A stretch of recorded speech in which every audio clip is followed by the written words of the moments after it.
Mesdames et messieurs, bonjour, bienvenue en ce samedi ensoleillé pour une séance consacrée aux sciences pharmaceutiques. Elle a été préparée et organisée par notre premier vice-président Jacques Crovet, et donc je lui laisse la parole et il va introduire les candidats et avec André Chêne diriger les débats. Et nous nous retrouvons ensuite. Jacques.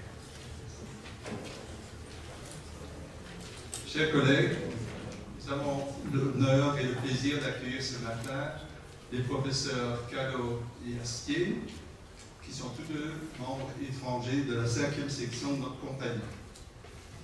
Ça fait un certain temps que nous souhaitions pouvoir les inviter à la tribune, et aujourd'hui c'est chose faite et nous en sommes vraiment ravis. La séance de ce matin a pour thème l'utilisation optimale des médicaments, et il sera donc essentiellement question de pharmacie clinique et de soins pharmaceutiques. Les soins pharmaceutiques, je vous rappelle, regroupent en fait l'ensemble des tâches accomplies par un pharmacien en collaboration avec le médecin, peut-être avec un prestataire de soins de santé, mais aussi avec le patient, ce qui est très important. Et le but étant d'établir un plan de traitement médicamenteux, puis de le mettre en œuvre et enfin d'en assurer le suivi. Ce sont ces différents aspects qui vont être abordés par nos conférenciers de ce jour, par lesquels figure également le professeur Alain Spielwit, membre associé de notre compagnie. Donc le premier orateur sera le professeur Jean Callot, un des pionniers de la pharmacie clinique en France, on peut le dire. Alors, Jean Callot est pharmacien diplômé de la faculté de pharmacie de Grenoble.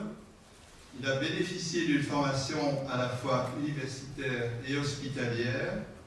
Il est nommé professeur de pharmacie clinique en 1988. Il a participé à l'essor de cette discipline avec plusieurs collègues de sa génération. Il a exercé comme professeur des universités et praticien hospitalier et a dirigé au travers des réformes et restructurations successives le service du département et le pôle de pharmacie hospitalière au CHU de Grenoble. Il a prévu l'introduction de la 5e année hospitalo-universitaire pour tous les étudiants en pharmacie en France. Et donc il est parti se former au Québec à la discipline de pharmacie clinique.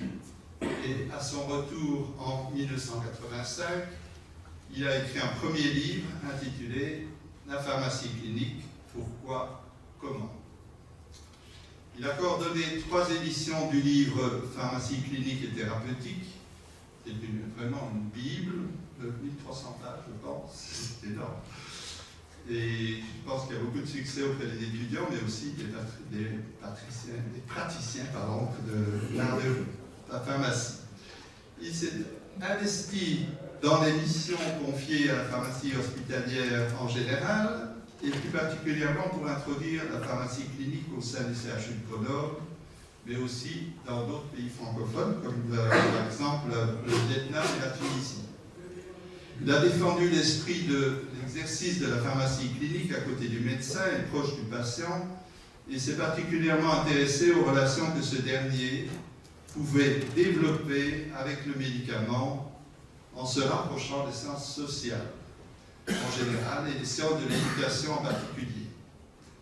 À travers des actions qu'il a menées en France dans le respect de ce qu'il avait appris et retenu de son séjour au Québec, il a été nommé docteur honoris causa de l'Université de Montréal en 2008. Il est membre de l'Académie nationale de pharmacie et membre d'honneur de la Société française de pharmacie clinique. Il est actuellement professeur émérite à l'UFR de pharmacie de Grenoble. Il vient de publier un autre livre intitulé « Exercer la pharmacie autrement ». Il y propose une réflexion générale ainsi que des méthodes pour que l'exercice pharmaceutique centré sur le médicament puisse s'appuyer sur des compétences techniques en développant une approche holistique du patient. Il est l'auteur de plus de 160 publications nationales ou internationales, 130 publications pédagogiques, et plus de 110 communications, conférences ou participations à des tables rondes.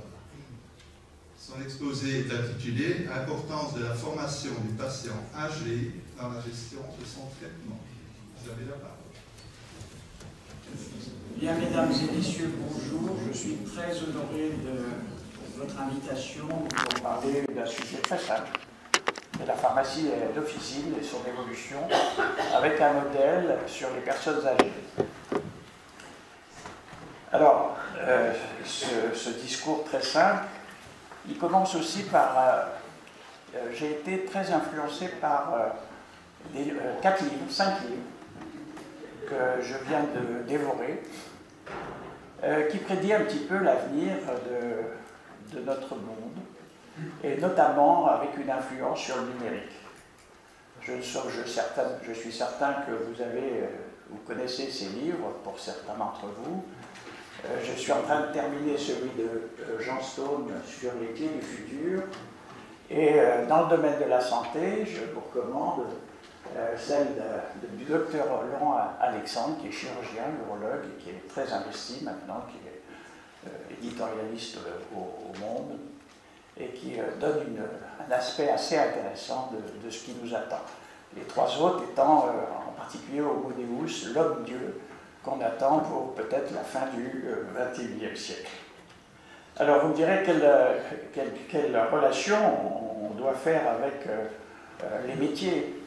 Eh bien, c'est qu'on va avoir un changement considérable de nos pratiques professionnelles et dans tous les domaines. Dans le domaine de la pharmacie, bien sûr, pharmacie hospitalière ou pharmacie d'officine, et pour bien comprendre un métier, il faut savoir que chaque métier a 3 composantes. La première composante, c'est une composante affective. C'est des attitudes, c'est le comportemental, c'est le savoir-être. Ce sont les sciences de l'homme et de la société qui utilisent des outils sur statistiques et sur les enquêtes d'opinion, ce qu'on appelle les sciences molles. Ils ne savent pas quand on leur dit que c'est des sciences molles.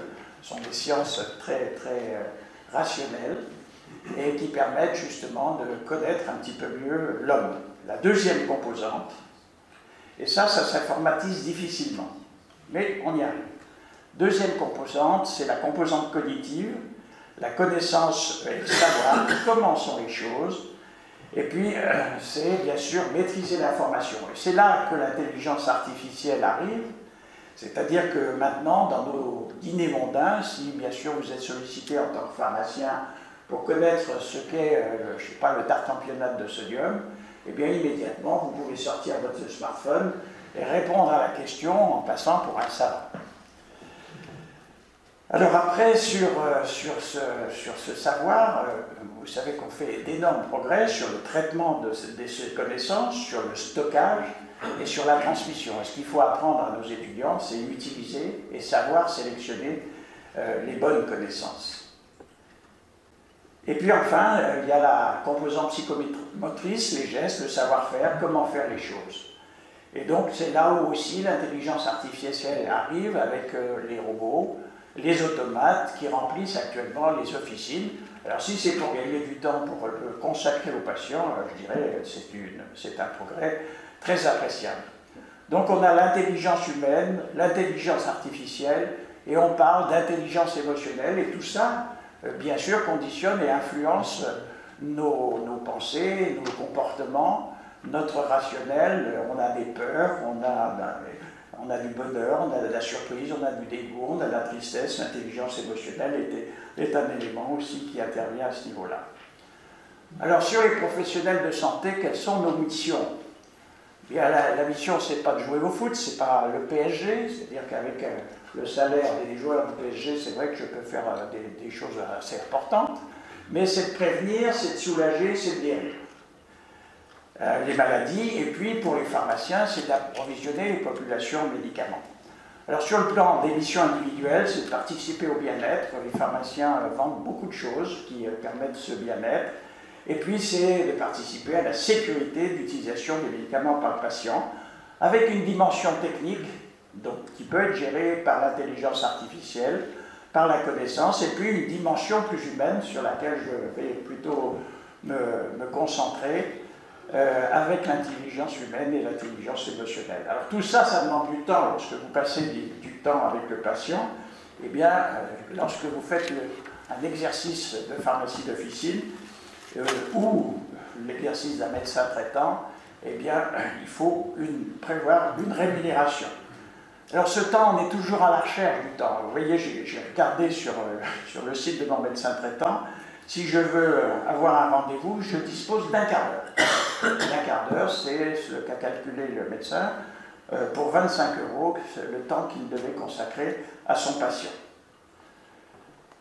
Alors l'évolution des pratiques professionnelles, vous m'avez fait l'honneur de citer un petit peu tout ce que j'avais fait dans ma carrière professionnelle. Il est vrai qu'en 1986, j'ai écrit le premier livre de pharmacie clinique. C'était une avancée considérable, mais que connaissaient les Québécois. Et puis, ce développement de la pharmacie clinique, c'est rapprocher le pharmacien du patient, c'est-à-dire le sortir de sa pharmacie hospitalière, de ses rayons, de ses petites boîtes, et le mettre à côté du médecin, le médecin qui pour essayer de valider la prescription et non pas contrôler la prescription. Le terme de contrôle, c'est très douanier, c'est très policier, et donc ça ne favorise pas les échanges. Et c'est quelque chose que je mets dans mon livre sur exercer la pharmacie autrement, où j'analyse les relations qui existent entre les médecins et les pharmaciens. Et dans une académie mixte, c'est important. Alors en 1986, alors en 2003, Anne Spinwin, que je salue là, qui est une jeune collègue qui a pris un petit peu, je dirais, le relais de la pharmacie clinique en Belgique, et je pense que son énergie va permettre de faire des avancées considérables. Alors l'évolution du métier de pharmacien d'officine. Je suis un petit peu inquiet, moi, officine, c'est la majorité de nos étudiants. Donc il est normal qu'un enseignant s'intéresse aux pratiques professionnelles des pharmaciens d'officine. Alors on peut avoir des évolutions, c'est qu'il y a assez la cash pharmacie, c'est-à-dire vous arrivez avec une ordonnance, vous la mettez dans la boîte, comme quand vous allez retirer de 3 sous, et vous avez un ordinateur qui déclenche un robot. Le robot va chercher les médicaments, les mettre dans une petite caisse, et puis c'est véhiculé, vous pouvez retirer les médicaments et retirer les notices, mais vous avez un call center qui vous permet, vous ne savez pas qui c'est, si c'est un pharmacien ou pas, si vous avez des questions. Donc vous imaginez un petit peu, je ne vais pas défendre ce type de pharmacie, mais vous avez la pharmacie drive. Alors la pharmacie drive, c'est intéressant parce que vous envoyez votre ordonnance, il prépare l'ordonnance, et là, sans sortir de votre véhicule, nous délivrons votre ordonnance en vous donnant les conseils indispensables pour le bon suivi de votre traitement. Alors si vous êtes 4 dans la voiture, ça va être difficile de savoir à qui vous allez vous adresser. Donc c'est sur Internet, c'est quelque chose qui est... Et puis vous avez la pharmacie Internet. Alors la pharmacie Internet, vous commandez les médicaments, pourquoi pas, et puis si ça permet de gagner du temps pour pouvoir le consacrer aux patients, il faut véritablement, pas forcément être contre ces pharmacies Internet, mais ce n'est pas tout à fait vraiment l'état d'esprit d'un certain nombre de confrères. Bon, donc la pharmacie Drive, c'est une pharmacie qui est comparée au McDonald's. Alors pour essayer de voir l'évolution de ce métier, il y a un modèle d'étude qui est la personne âgée. Pourquoi? C'est un objectif de santé publique, parce que c'est les personnes âgées qui prennent le plus de médicaments. Si je regardais dans cette salle qui ne prend pas des médicaments, il y aurait certainement une minorité de personnes. Donc la personne âgée est un bon modèle, qui a été prise par l'assurance maladie. Alors, avec des chiffres, les plus de 60 ans consomment plus de 40% des médicaments, les plus de 80 représentent 11,9% de dépenses médicales. 30 à 60% de ces effets sont prévisibles, donc évitables, et la pathologie iatrogène, c'est 10 à 30% des admissions. Alors face à ça, l'assurance maladie dit aux médecins et aux pharmaciens, mais qu'est-ce que vous faites? Regardez ces chiffres-là, c'est pas possible. Alors les médecins disent, ben, écoutez, on n'a pas le temps, vous nous payez 25 € les 15 minutes. Et donc il y a un vrai problème qui se pose. Et donc, pour les médecins, il y a ce que l'on appelle, qui a été mis en place la ROS, la rémunération sur des objectifs de santé publique, et c'est pareil pour les médecins, pour les pharmaciens, pardon. Les pharmaciens sont susceptibles d'être rémunérés s'ils font un bilan partagé de médication chez la personne âgée. Alors il y a 5 étapes. La première, c'est vous rentrez dans une pharmacie, si vous avez 65 ans et 5 médicaments, vous avez la possibilité de demander de profiter d'un bilan de médication. Bien sûr, il faut que le pharmacien soit formé. Et s'il est formé, il a l'agrément pour pouvoir toucher quelques sous, on va le voir tout à l'heure. Vous avez un entretien de recueil, qui recueille les médicaments prescrits et non prescrits de chaque patient, de tout ce que vous prenez. Vous avez une analyse pharmaceutique, on va voir en quoi ça consiste, une transmission au médecin, un entretien conseil qui est un entretien de synthèse, c'est donc 2 entretiens, et puis une étape 5 avec un suivi de l'observance, est-ce que le patient suit bien ses traitements. En fait, si vous voulez, la prescription et la dispensation, c'est super, c'est bien, c'est technique, sauf que le patient ne les prend pas ou il les prend mal. Ça ne sert à rien, c'est un gâchis extraordinaire et on enregistre une iatrogénie. Alors, on enregistre tout ça dans ce que l'on appelle le DMP, on pourra en parler, si vous voulez, le dossier médical partagé. Et donc, voilà notre bilan partagé de médication qui est financé par la Sécurité sociale. Alors, financé comment? L'assurance maladie dit vous n'avez pas le temps. Ben, on va le payer ce temps. Alors, on va vous payer, messieurs les pharmaciens, 60 €. 60 € à la pharmacie par l'assurance maladie. Et si vous continuez à suivre vos patients, s'il y a un changement de traitement, on va vous donner 30 €. Et s'il n'y a pas de changement, ne serait-ce que pour savoir si le patient adhère à votre traitement, ça sera 20 €. Donc vous voyez que l'assurance maladie commence à prendre conscience qu'il faut payer du temps pour le patient. Donc c'est un peu mon discours. Elle aide avec des flyers. Vous avez ça dans toutes les caisses d'assurance maladie, avec votre pharmacien et votre allié dans le traitement de votre maladie chronique. Donc c'est une aide pour les patients, c'est ce que je vous disais, un médicament ne sert à rien, ça ne sert à rien s'il n'est pas payé.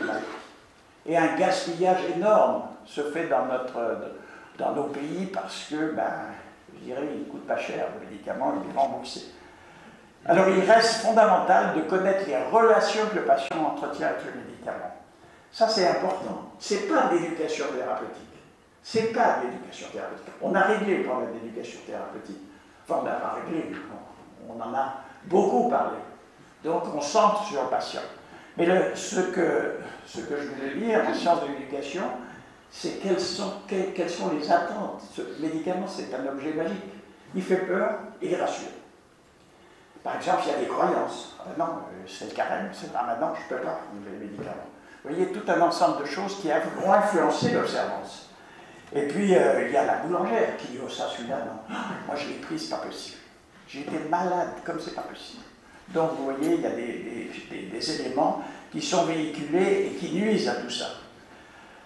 Alors, dans cet entretien de recueil, il y a bien sûr la conciliation médicamenteuse dont on ne va pas parler aujourd'hui, parce que, je dirais, ça nous prendrait tout de temps, mais c'est tout ce que les patients prennent dans les services, et puis le suivi, il y a des pertes de traçabilité. Il y a tout un ensemble de choses, là je vous en ai mis que quelques-unes que je vous laisse découvrir, qui permettent justement de savoir quels sont les éléments qui influencent le patient à prendre ou non son traitement. Ses croyances, ses attentes prioritaires, son degré de motivation à se soigner. Vous avez beaucoup chez les personnes âgées, des gens qui sont en deuil, des gens qui ne sont pas motivés, des gens et vous allez essayer de faire un bilan d'observance, vous allez être tout à fait surpris de ce qu'ils vont vous avancer. Alors, ce qu'elle ressent de son traitement, la connaissance de son traitement, de ses médicaments, qui prépare le traitement, tout ça, tout un ensemble. Est-ce qu'il y a des piluliers? Et puis, est-ce qu'il adhère à son traitement? Donc, vous voyez qu'il y a des éléments sur lesquels je n'insiste pas trop. Alors là, je vous ai dit quelque chose si ça se voit bien, voilà. Ça, c'est un de nos derniers cas. En gériatrie, le patient arrête par moment ses médicaments 3-4 jours, sauf les médicaments pour le cœur, bien qu'il ne sache pas lesquels sont pour le cœur. Alors il arrête, il se demande. Et il ne voit pas l'intérêt. Il a déjà fait ça plusieurs fois, il a été hospitalisé, il ne trouve pas son traitement efficace. Donc ça, ce sont des éléments très tangibles, très concrets, qui permettent, je dirais, de rectifier le tir, à condition d'y mettre le temps. Alors, dans le suivi de l'adhésion, on ne parle pas d'observance, mais d'adhésion, parce que c'est un degré d'appropriation, d'engagement du patient. Dans la gestion optimale de ce médicament, sur le long cours. plus un reflet des capacités du patient à prendre des décisions. Quand vous avez des troubles cognitifs, vous n'allez bien sûr pas élire un patient qui a l'Alzheimer, c'est clair. Bon. Donc il faut qu'il y ait une espèce de motivation à faire ce bilan partagé. Donc l'adhésion, c'est un processus dynamique. Qu'est-ce qui pousse la personne à s'engager vers une proposition thérapeutique et à faire des choix? Alors vous avez tous les patients, bien sûr, tout. Alors les sciences d'éducation prennent des mots absolument incroyables, vous n'y comprenez rien. Ils vous classent les patients sur les divans, etc. Moi j'ai trouvé une classification beaucoup plus simple. Et qui, en fait, vous avez tous les types de patients. Les grincheux, les joyeux, les allergiques à tout, le gorgeur, le prof qui sait tout, le simplet qui vous admire, et puis le timide qui n'ose pas vous dire ce qu'il pense. Bon, voilà. Alors, dans l'analyse pharmaceutique, la première chose, c'est de comprendre la prescription. C'est la liste des médicaments prescrits et non prescrits. Alors, sur votre gauche, vous avez des algorithmes. Ça, c'est l'intelligence artificielle qui va conditionner. On sait simplement sur votre site internet exactement ce que vous allez penser, ce que vous pensez. Il y a des algorithmes qui vont complètement rythmer notre vie. Alors, il faut répondre à deux questions. La première question, c'est comprendre la démarche diagnostique entre les médecins et les pharmaciens. Et ça manque terriblement. Anne, la génération à venir, ça manque terriblement entre les médecins et les pharmaciens.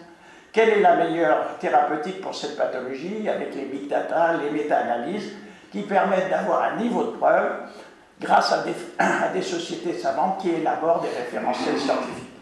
Et puis, ça met en quelque sorte, ça fait une standardisation des pratiques, c'est-à-dire que vous allez avoir un post-infarctus qui va être traité exactement de la même façon entre Marseille et Lille.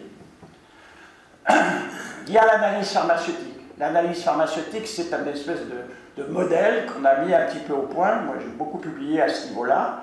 Donc, conformité de la prescription au référentiel scientifique, l'examen des points critiques, c'est-à-dire ceux qui peuvent entraîner, je dirais, des événements graves, avec des posologies, des interactions. Il faut vérifier ça au niveau de la prescription, des contre-indications non respectées, des effets indésirables, incontrôlables. Et puis, dans un deuxième temps, les médicaments inappropriés, je pense qu'Anne va nous en parler tout à l'heure, peut-être un petit peu, c'est-à-dire des médicaments inappropriés chez la personne âgée, et puis des éléments d'optimisation thérapeutique avec l'adaptation posologique, le plan de prise, le rythme d'administration, les mises en garde et précautions d'emploi. Tout ça, c'est des éléments importants qui constituent la base du métier de pharmacien. Alors, c'est validé ou c'est pas validé? C'est pas validé, eh bien, il faut se mettre en relation avec le prescripteur. Alors cet entretien-conseil, qui est en fait une espèce de synthèse, ce sont des éléments qui peuvent se résumer à CCGT et SE. Connaître, connaissez-vous votre pathologie? Est-ce que vous connaissez votre traitement? Comprendre, savez-vous à quoi il sert? Gérer, racontez-moi, le langage est très important. Lorsque vous vous levez, comment organisez-vous votre journée avec vos médicaments? Quand est-ce que les premiers? Vous voyez, il y a des tons, il y a des éléments, il y a des formulations qui sont extrêmement importantes. Tolérer, est-ce que vous ressentez des effets indésirables? Sélection des médicaments, c'est-à-dire qu'il faut enlever, et il faut être capable d'enlever des médicaments, la déprescription. Suivre, est-ce que vous oubliez de temps en temps de prendre vos médicaments? Et évaluer, comment surveillez-vous les effets de votre traitement? Alors, l'année dernière, j'ai formé 500 pharmaciens. J'ai parcouru la France sur le bilan partagé de l'éducation. Et voilà un peu le résultat des réflexions que je vous livre. La première chose, c'est qu'effectivement, on assiste à une évolution considérable lorsque les patients sont patients, mais sont dynamiques, c'est-à-dire en pleine forme, entre guillemets. Eh bien, ils sont motivés, ils donnent de leur opinion, ils font des évaluations, et donc c'est ce que l'on appelle la démocratie sanitaire. Tout ça, ça prend du temps. Et les pharmaciens disent, ouais, soit 60 €, non, ça ne suffit pas, etc. Il y a toujours, bien sûr, des grincheux.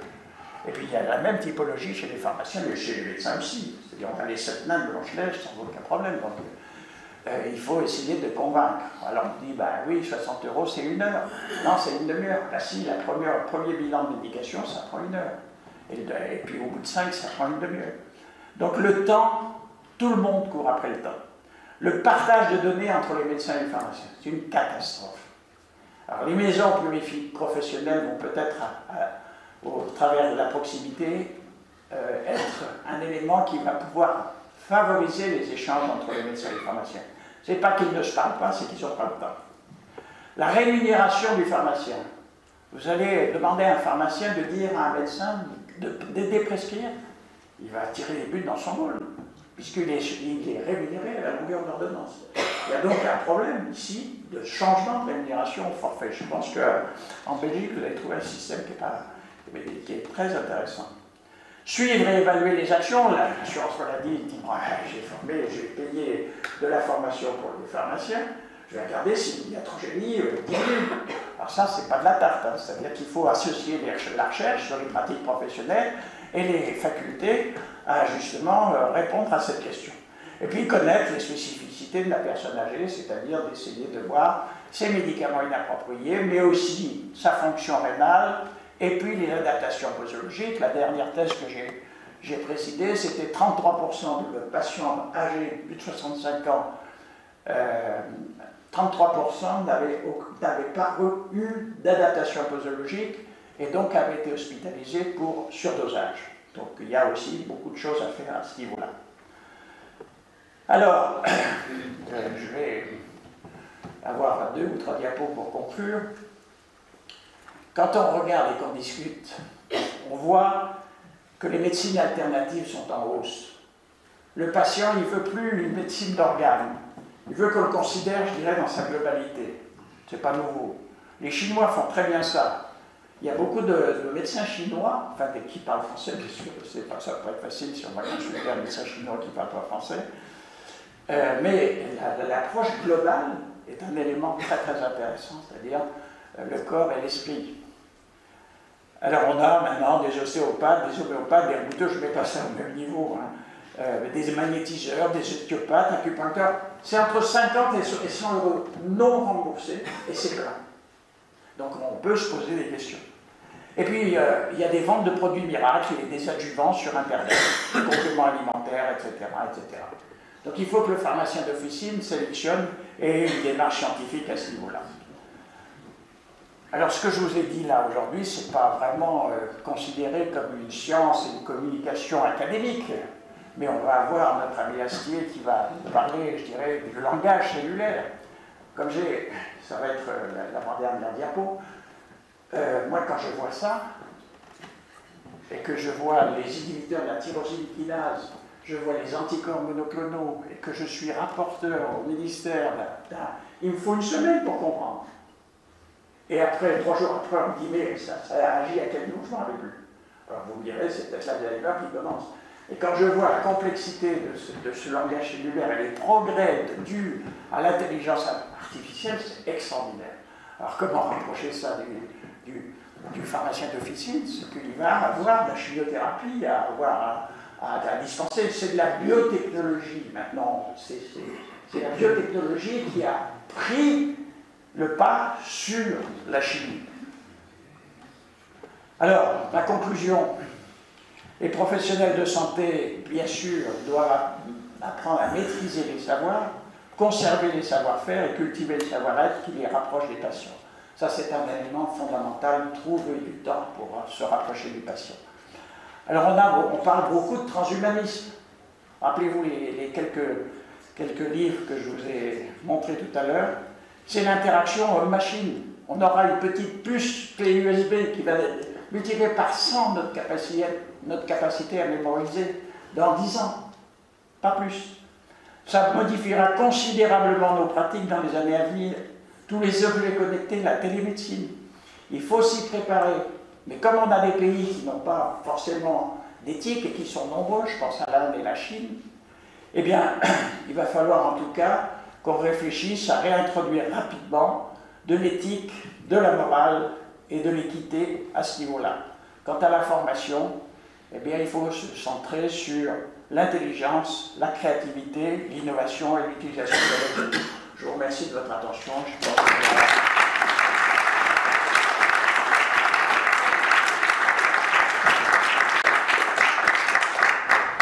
pense avoir respecté mon temps de parole. Ah, c'est important.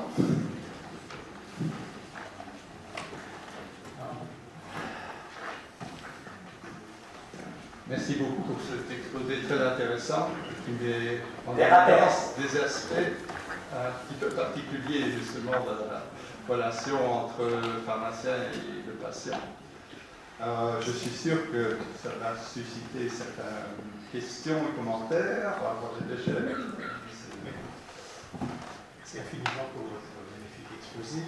J'avais simplement une réflexion à partager avec vous, c'est que quand j'entre dans une pharmacie, je suis toujours étonné de voir que tous les médicaments, je dirais, qui résultent de l'extraordinaire pouvoir de la science sont dans des tiroirs derrière qu'on ne les voit pas, et qu'à l'avant se trouvent les vaccins homéopathiques, les pommades et un peu l'ésotérisme. Et donc il y a là un problème, je trouve, intéressant d'éducation du patient. Vous avez tellement insisté sur ce point qui est évidemment crucial.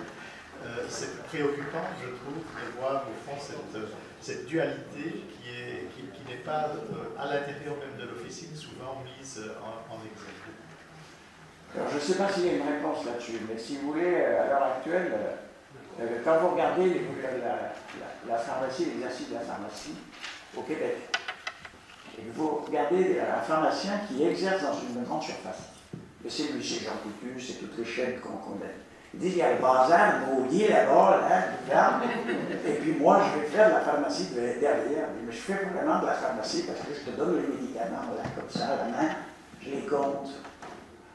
Et donc, il gagne sa vie, je dirais, avec le bazar, et puis ça lui permet de faire de la bonne pharmacie. C'est pas encore comme ça, mais ça va tourner comme ça. Ça risque de se tourner comme ça. C'est-à-dire, on risque d'avoir une évolution en ce niveau. Et vous avez pris un terme préoccupant. C'est préoccupant. Ça veut dire que le médicament, le prix du médicament, il est administré en France. Vous payez le même prix partout. Ça doit être pareil en Belgique. Donc, c'est-à-dire qu'il s'il ne gagne pas sa vie avec ça, il faut qu'il vende autre chose. Parce qu'il y a le banquier, là. Les jeunes sont inquiets. Donc, vous voyez, c'est très, très difficile à ce niveau-là. Mais au Québec, on commence à retrouver la pharmacie clinique avec des petites pharmacies qui ressemblent aux nôtres, avec un prix moins administré. Je ne sais pas si j'ai répondu. Question ? Tout d'abord, merci pour votre exposé. Dans la prolongation de la question qui vient d'être posée, d'un aspect que vous avez évoqué brièvement dans votre exposé, il y a un aspect auquel on va devoir sérieusement réfléchir aussi par rapport aux médecines dites alternatives. C'est la prolifération des informations, des fake news, on dirait maintenant, des informations fausses, voire dangereuses, qui circulent sur Internet et qui ont manifestement beaucoup de succès auprès de pas mal de gens. Je vais vous donner un petit exemple concret parce que ça vient de se passer il y a pas plus tôt qu'une semaine. J'ai trouvé un site français qui s'appelle Regenère.com. Il s'agit d'un bonhomme qui fait la publicité pour des jus de fruits, de légumes vitaminés, tout ça très bien. Sauf qu'il met noir sur blanc dans son site qu'il propose ces jus à titre thérapeutique dans le cancer, donc préventif et thérapeutique.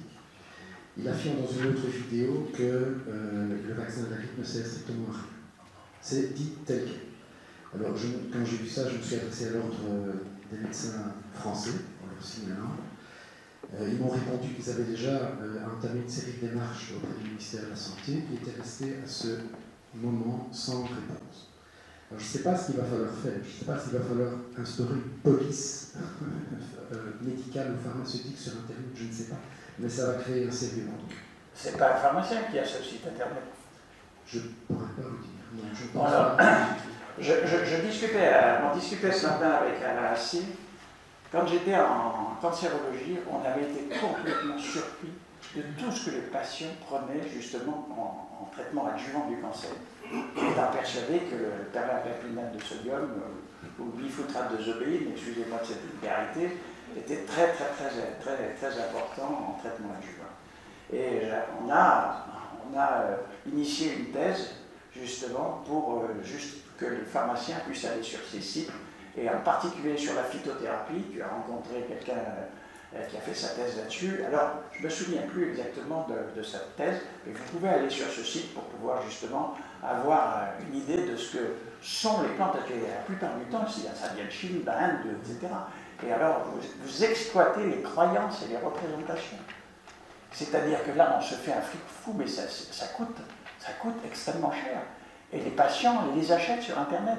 Le rôle du pharmacien, c'est d'essayer d'être scientifique et de leur dire, attendez, on se calme.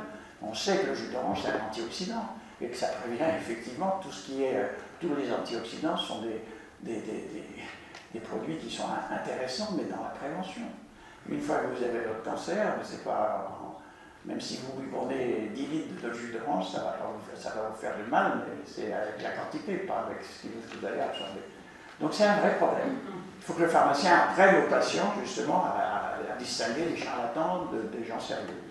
Bon, c'est une réponse un peu passe-partout, mais c'est un vrai problème. Encore sérologie, vous êtes surpris. Hein. Si vous interrogez le patient, vous dites, mais vous prenez quoi? Non, mais en dehors de ça, il y a mon frère qui a sa cousine de la tante de sa mère qui a trouvé un médicament super. Vous êtes... Alors après, allez chercher exactement ce qu'elle consomme, vous ne le trouvez pas. Voilà. C'est un vrai problème. Bonne question. Une question?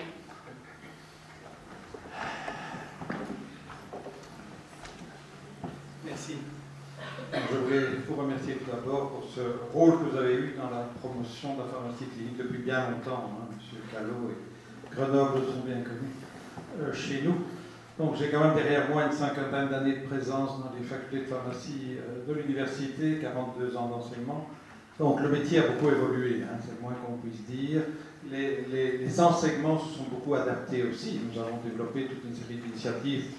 Bien sûr, on a été du côté du Québec voir un petit peu ce qui se passait et ailleurs aussi.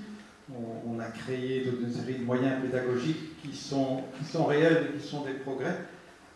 Mais disons, à l'heure actuelle, on se trouve dans des situations difficiles parce que, bon, notamment par rapport au contact avec les politiques, hein, puisque pour que cette pharmacie clinique puisse vivre, il y a quand même des initiatives du côté des politiques. Et les politiques arrivent toujours avec les mêmes déclarations, donc ça ne doit rien coûter. Hein. Donc, effectivement, il y a des petits honoraires qui sont donnés à gauche, à droite, mais la réforme ne doit rien coûter. Et ce n'est peut-être pas leur priorité. Je veux dire, il y a deux choses. Donc ça, c'est ce qui en tant qu'observateur du marché pharmaceutique, me gêne beaucoup ces derniers temps. Je suis aussi membre du Conseil national de l'Ordre des pharmaciens, où nous sommes confrontés à une série d'évolutions. Mais donc effectivement, la pharmacie sur Internet, hein, du côté de Liège, il y a une entreprise qui s'appelle New Pharma et qui est extrêmement active dans la vente à distance. On les a vus dans les reportages à la télévision. Donc il faut toujours, quand on a un site internet, une pharmacie réelle qui soit connectée à ce site. Mais il y a tellement de succès qu'ils ont engagé une dizaine de pharmaciens qui passent leur temps derrière leur ordinateur à correspondre par internet, par informatique. Et l'expérience a montré qu'il y avait des failles évidemment dans ce genre de contact. Ce n'est pas un contact de proximité. On parlait de petites pharmacies tout à l'heure, où on arrive directement à parler avec le pharmacien.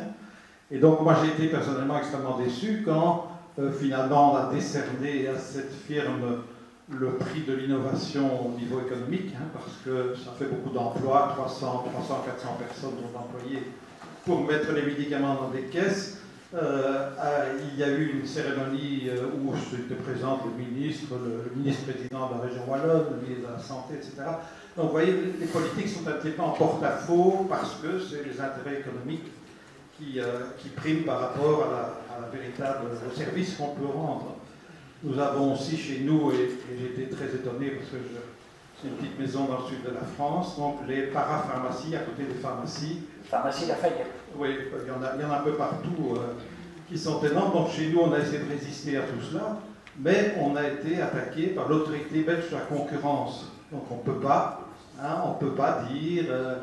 le problème, c'est les réductions faites sur les médicaments. Les gens courent dans les parapharmacies ou les pharmacies à côté des parapharmacies pour essayer d'avoir les prix les moins élevés possibles, sans se rendre compte qu'il y a un service, effectivement. Donc il y a tout ce malaise, on se demande un petit peu comment tout ça va tourner, qui va gagner, est-ce que c'est les intérêts économiques ou est-ce que c'est la proximité du contact entre le pharmacien et le patient. Voilà, je vous remercie de votre attention.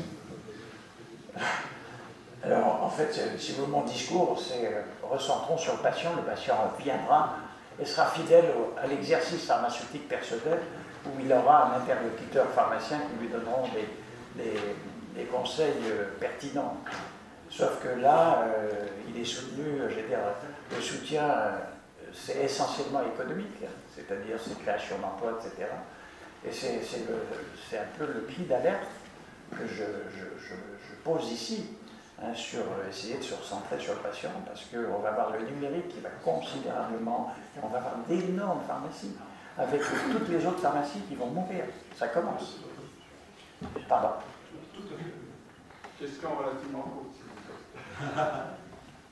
Question tout à fait courte. Qu'est-ce qui existe en termes de formation continue? Les médecins ont de formation continue. Comment est-ce que le pharmacien fait pour rester au courant?